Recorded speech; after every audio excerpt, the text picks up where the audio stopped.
Perkenalkan, nama saya adalah Keisha Mutia Anggraini. Saya merupakan mahasiswa semester 6 Prodi Pendidikan Bahasa Arab di salah satu UIN Syekh Hamzah Jamil Jambe, Bukit Tinggi. Di sini saya ingin menjelaskan sedikit tentang kemukjizatan Al-Qur'an agar teman-teman semua mengetahui apa sih arti ikjaz itu gitu. Karena setelah yang saya ketahui, banyak dari teman-teman yang kurang tahu arti dari kemukjizatan Al-Qur'an tersendiri. Bahkan mereka tidak mengetahui apa itu kemukjizatan Al-Qur'an dan apa faedahnya.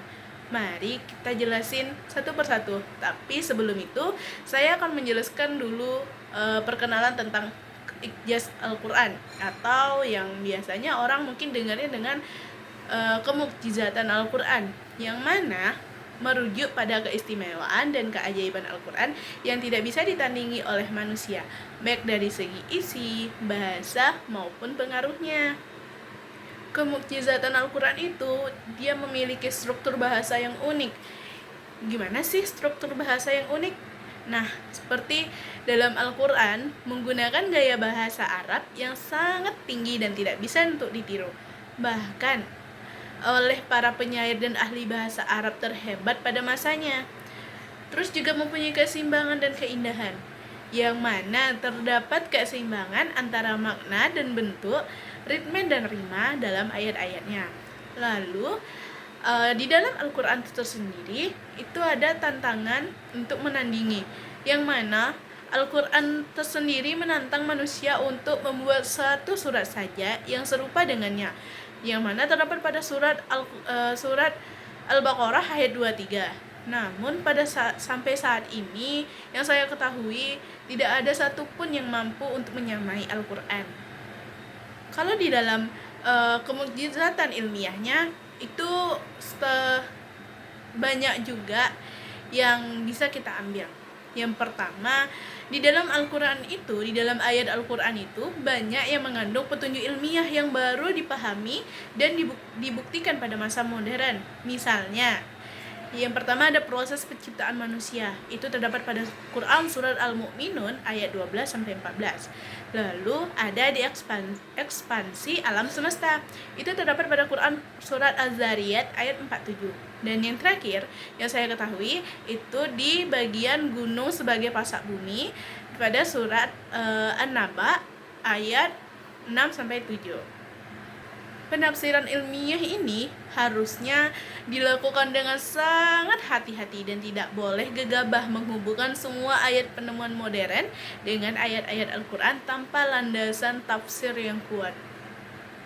Di sini kita akan menjelaskan tentang kemukjizatan Al-Qur'an yang terdapat pada surah Ar-Ra'd ayat 31, yang berarti bukti agungnya Al-Qur'an itu sebagai mukjizat. Nah, di dalam surat Ar-Ra'd ayat 31 itu berbunyi, sekiranya ada suatu balasan atau bacaan kitab suci yang dengan gunung-gunung dapat digeserkan, bumi dibelah, atau orang yang mati dapat diajak bicara, itulah Al-Qur'an. Sebenarnya segala urusan itu hanya milik Allah. Tidaklah orang-orang yang beriman mengetahui bahwa sekiranya Allah menghendaki.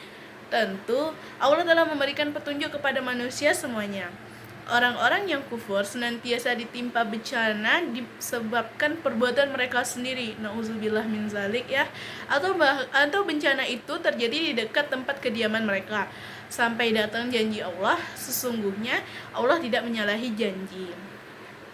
Tafsir tersebut menjelaskan Allah Subhanahu wa Ta'ala sudah memberikan mukjizat pada Nabi Musa alaihi salam, seperti gunung Tur dapat berjalan dan dapat mengeluarkan mata air setelah dipukul dengan tongkatnya.